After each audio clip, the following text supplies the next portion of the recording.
ফিরিয়ে বলছি। হাজারটা মিথ্যে কথা বলবো, কোনো লাভ হবে না।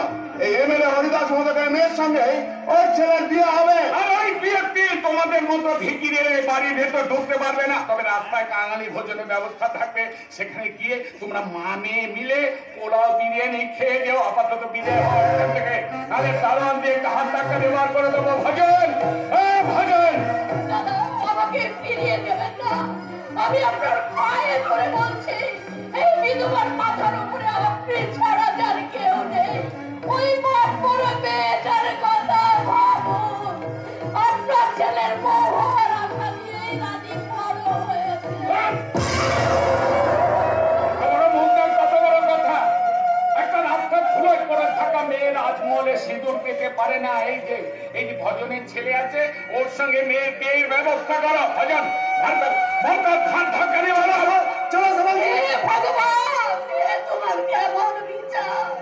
এই পৃথিবীতে সবাই সাধু, শুধু আমরাই চোর হয়ে শাস্তি পাচ্ছি, শাস্তি পাচ্ছি, শাস্তি পাচ্ছি। তুমি এসব কি ঝামেলা পাকিয়ে রেখেছো মদন? এরপর ওই ভিকিরিয়া যদি দল পাকিয়ে আসে, পিপিলিকার পাকা ওঠে মরিবার তরে, ওই আমার পোষা গুন্ডা কিষানকে পাঠিয়ে দেবো, আর রাতের মধ্যে উচ্ছেদ করে এলাকার বাইরে বার করে দেবে। যাই হোক, তুমি কিন্তু পলাশের জন্মদিনের দিন তন্দের সঙ্গে বিয়ের কথাটা ঘোষণা করে দিও, আর তারপর মেয়ে ছেলেটার একটা ব্যবস্থা করবো। কিষান কদিন হলো ওর পাত্তাই নেই। প্রতিদিন বলছে একবার করে অন্তত আমার সঙ্গে দেখা করবি, ওকে একদিন দেখতে না পেলে। এই তো কথা, এসব হলো তোমার ঢপের কীর্তন। বেচন্ড কিষান বাঁচলো কি মরলো, মাকে কোন ভাগাড়ে পড়ে থাকবে, তাতে তোমাদের কারো কিছু আসে যায় না। শোনা, বাজে কথা বলবি না, দিনের 24টা ঘন্টা আমি তোর কথা ভাবি। ভাববাই তো বেচন্ড কিষানের হাতে একটা ছুরি ধরি দিয়ে বলবে, কিষান খতম করে আয়। আমি কিষানও তোমার পোশাক ভুলতে হয়, সবকিছু ভুলে গিয়ে সামনের পথের দিকে তাকাতে হয় রে কিষান। কিষান নয়, কৃষ্ণ। ওই খারাপ করার মেয়ে আমার মায়ের সত্য করে কথাটা আমাকে বুকে তুলে নিয়েছিল, তারা তাদের বুকের দুধ খাইয়ে আমাকে বড় করেছিল, ওরাই আমার নাম দিয়েছিল কৃষ্ণ। ওরা বলতো রে আমরা হলাম তো যশোদাবাদ, তুমি হলে আমাদের কৃষ্ণ। আমার সেই কৃষ্ণ রাত লোকের মুখে মুখে হয়ে গেল কিষান। ছেলে কিষান, আমার সামনে কথা বলছিস? বলবো না পালে বাবু, তুমি সারা যেদিন আমাকে দলে টেনেছিলে সেদিন তুমি আমাকে কথা দিয়েছিলে তুমি আমার বাপটাকে খুঁজে বার করবে। কথা কি হলো?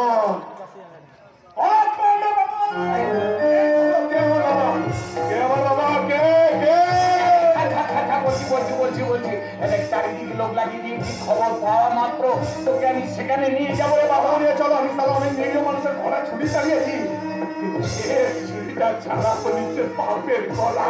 চলো বাবা, শোন না বাবা, তুই আজ বড্ড বেশি মদ খেয়ে ফেলেছিস বাবা। আগামী মদ খাইনি, ডাক্তার বারণ করেছি। বাবা ডাক্তার বারণ করেছে কেন? মাঝে মাঝে মাথার এই ডান দিকটা খুব যন্ত্রণা হয়। একদিন সকালবেলা আমাদের মাথা করে পড়ে গেছিল, ওই ঘোষাটা ভালো করে দেখে আমাকে মদ খেতে বারণ করছে, বলেছে কোনোদিন যদি এরকম বাবা এসব কথা আমাকে আগে বলিস ঠিক না। কলকাতার সবচেয়ে বড় হাসপাতালে তোকে চিকিৎসা করাতাম। করবে তো এই কিষানকে বাঁচিয়ে না রাখলে তোমার ব্যবসা চলবে কেমন করে? বলো বলো বলো, কাকে খতম করতে হবে, ঝটপট বলো। খতম না রে বাবা, খতম না। এবারে করতে হবে, একটা মার মেয়েকে না ওদের জমি থেকে উচ্ছেদ করে এলাকার বাইরে বার করে দেবে। ওদের সিঁদুর নেওয়ার স্বপ্ন পায়ের তলায় ঘুরিয়ে দিতে হবে, ওদের বুঝিয়ে দিতে হবে আমি মদন পান্ডে, সানডে থেকে মানডে বিয়ার মদন পান্ডে। আর সেই মদন পান্ডে জানা বলে কিষান, তিন দিনের মধ্যে তোমার কাজ হয়ে যাবে পান্ডে বাবু। এখন আমাকে আমার বাপটাকে খুঁজে বার করতে হবে। মেলা দেওয়ার সঙ্গে সঙ্গে ফটাফট করে কয়েকটা ছবি তুলবি, ফুলের মালা। এই কি রে, লোক কোথায়? এটা একটা পুচকে মেয়ে আসছে রে। আসুক, আপনি মালাটা পরিয়ে দেবে, আমি ছবি তুলছি।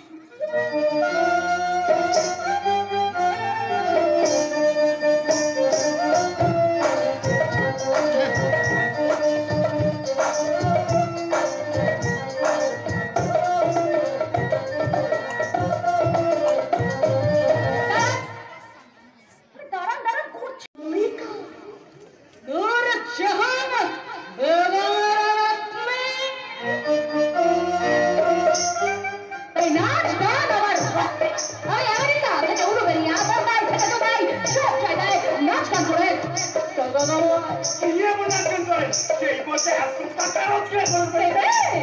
দেখুন, একটু নমুনা দেখালে কিন্তু আপনাদের সবার হাত ফেল হয়ে যাবে। এক কাজ করুন, বুঝলেন, শক্ত করে চেপিয়ে ধরে বসে থাকুন। এই শক্ত করে এই কি চেপে ধরবো? হ্যাঁ, মানে বুকটা শক্ত করে চেপে ধরে বসে থাকুন। রেডি? চলো, 1 2 3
দেখো আমার হাত ফেল করেনি, কিন্তু বুকের ভেতর বন্দে ভারত দৌড়চ্ছে, বুঝলে?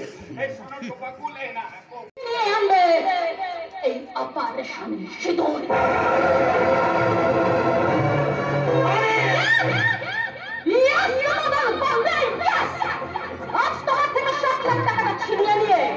আমার প্রথম বোমাটা চার্জ করে গেলাম।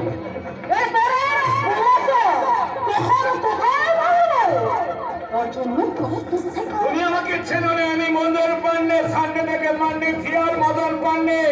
তোমার এমন অবস্থা করবো ও সব পাতে লাগিয়ে এরপর তোমাকে জেলে পাঠিয়ে তোমারই ঘরের বউ হয়ে রাজত্ব করবে।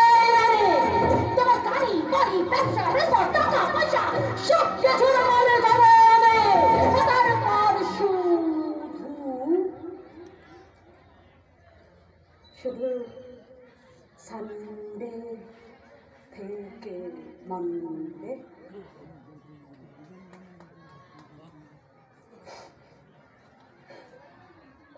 কতবে মতন মন্ডে। এই পরিবারটাকে তো 15 বছর আগে শেষ করে দেওয়া উচিত ছিল। আমার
আগুনে বুঝি। কিরে ছায়া, তোর দিকে আজকাল প্রাণে ভক্তির জোয়ার এসেছে, কেসটা কি রে? বাবা, তুই জানিস না, বাবা তো সেই টিফানের টাকাগুলো মদের বাড়ির কাছ থেকে ফেরত পেয়ে গেছে। বলিস কি? ওই শালা মদন বন্যের কাছ থেকে টাকা পাওয়া মানে তো বাঘের মুখ থেকে হাত দিয়ে ছিনিয়ে আনা। হ্যাঁ রে, তোর বোন রানী বাবাকে সঙ্গে করে ওদের অফিসে নিয়ে গেছিল। তারপর মদন পানের মাথায় টুপি পরিয়ে সমস্ত টাকা আদায় করে নিয়েছে। তো বাবা রানীর মতো আমাকে নিয়ে গেল না কেন? তাহলে তো সারা গলায় ছুরি দিয়ে ডবল টাকা পাবো। এই, একদম পয়সানি করে কথা বলবি না। কেন বলবো না? ওই শালা মদন পান্ডের জন্যই তোমার বাবা মারা গিয়েছিল। আরে জানি ওসব পুরনো কথা কেন তুলছিস, ভুলে যা। না না না, আমি বলতে চাই না, কারণ আমি জানি আমার বাবা সুইসাইড করেনি, করতে পারে না। ওই শয়তানকে তাকে খুন করেছিল। কি বলছিস তুই? ঠিকই বলছি। পুলিশ থেকে যতই আত্মহত বলে চালিয়ে দিক, এই গায়ের কেউ সে কথা বিশ্বাস করেনি। হ্যাঁ, কিন্তু নতুন করে তো তবু কিছু কিছু কথা না হয়তো ভুলে গেলেই মঙ্গল। কিন্তু ওই যে আমরা মানুষ, সহজে কিছু ভুলতে পারি না, আর ভুলতে পারি না বলেই পুরনো স্মৃতিগুলো বর্ষার মেঘের মতো ব্যথার পাহাড় হয়ে এই বুকের ভেতর জমে আছে। কি সুন্দর করে বলছি, আজকে কবিতা লিখছো না? কবিতা? আরে বাবা, না না, আমাদের খোদার রাজ্যে পৃথিবী কদ্দময়, পূর্ণিমা চাঁদ যেন ঝলসানো রোদে। তুমি কিছু খাবে বাবা? মানে ঘরে যা আছে, মুড়ি, চিড়ে ভাজা। নিশ্চয়ই খাবো, তবে আজ না, আজ একটা বিশেষ কাজে না আমাকে আরো কয়েক জায়গায় যেতে হবে। ঠিক আছে, তোমরা কথা বলো, আমি উনুনে রান্না চাপিয়ে এসেছি, ওটা নামিয়ে আসছি। রানী, তোমার মনে আছে আমাদের সেই ছেলেবেলার দিয়ে খেলা করে দিনগুলোর কথা? মনে আছে আমরা কি সুন্দর বড় বসে আসতাম? মনে আছে পলাশ, আমার সব মনে আছে। মেয়েরা না তাদের খেলা করে দিনগুলোর কথা কখনো বলে না, কারণ ওইখান থেকে যে তাদের সংসার জীবনে রিহার্সালটা শুরু। আমিও ভুলি, কিচ্ছু ভুলিনি রানী। তাই তো এই 12-14টা বছর ধরে শুধু তোমার কথা ভেবে ভেবে সেই ছেলেবেলার ভালোবাসাটা আমাকে ভুলতে পারোনি রানী। কি করে ভুলবো পলাশ? নদী কি কোনোদিন ভুলতে পারে তার পাহাড়ি ছন্দার নাচের ছন্দকে? ময়ূর কি ভুলতে পারে বর্ষার মেঘের গুরু গুরু গানকে? ভোরের শিশির কি ভুলতে পারে সূর্যের আলোর প্রথম ঝলকানিকে? ভালোবাসি। তাহলে বলো রানী, বলো, এত বছরে না বলার সব কথা উজাড় করে দাও, বলো রানী। যে কথাটি মনে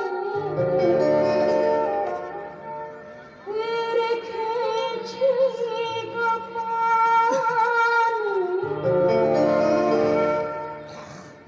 যে কথাটি মনে রেখেছি গোপনে, যে কথাটি মনে রেখেছি গোপনে, আজ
ভালোবাসি তোমায়। যে কথাটি মনে রেখেছি তোমায়, যে কথাটি মনে রেখেছি তোমায়, আজ মন শোনাতে চায়। ভালোবাসি তোমায়, ভালোবাসি তোমায়, ভালোবাসি তোমায়, ভালোবাসি তোমায়। রানী, আগামী বুধবার আমার জন্মদিনের পার্টি। আর কেন বলছিস রানী? মদন পান্ডে আমার টাকা ফেরত দিয়ে দিচ্ছে, ঝামেলা মিটে গেছে। না না না না না না না, কিচ্ছু মেটায়নি, কিচ্ছু না। ওইখান থেকেই তো আমার লড়াইটা নতুন করে শুরু হলো জেঠু। যতদিন না ওই শয়তানটাকে প্রাসাদ থেকে ফুটপাতে টেনে নামাতে পারছি, ততদিন এই লড়াই থামবে না।